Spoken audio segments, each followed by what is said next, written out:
mouth and tell the Lord thank you. I said, somebody open up your mouth and tell the Lord thank you. Somebody open up your mouth and tell the Lord thank you.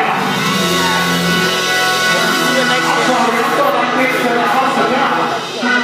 I'm sorry, I'm in the wrong building. I thought I came to the place where the motto is, I believe God. I thought this was the new tabernacle. Somebody open up your mouth and say thank you. I'm working too hard already. Hallelujah. I honor the Lord tonight for my pastor Mark Dent of the Christ Fellowship Worship Center. I honor the Lord for Bishop Figueroa. Oh yes. Hallelujah. For Lady Figueroa. Amen. And now that protocol has been established. Real quickly, get your Bibles. Yeah. I'm going to get in and out of your way. If I don't say nothing profound, blame Mark, because he asked me to preach this when I got here. That's okay. That's how it happened. That's okay.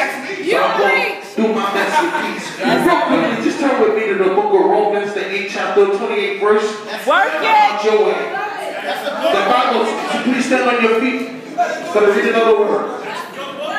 The Bible says, and we know that all things work together for the good of them that love God, and to them who are called according to his purpose. Before you take your seat, look at somebody and say, neighbor, it's already all right. I have peace.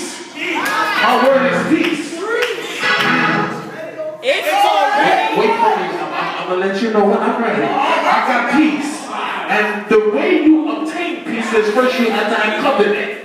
You can't have peace until there's a covenant. The two countries are at war until they become in covenant with one another, and then there is a time of peace. Understand, you are an enemy of God if you are not in covenant with him. If you are living a ratchet life and you're doing whatever you want to do and your life is full of sin, you are none of God. I don't understand how we come to church and how we do anything that we want to do all week long, and then we drag ourselves in here. And when someone says, thank the Lord, you don't want to give God no glory. I'm here to let you know you're not in the peace of God. You're not in his covenant. You have to come to him broken in spirit and contrite in heart. I'm moving real fast.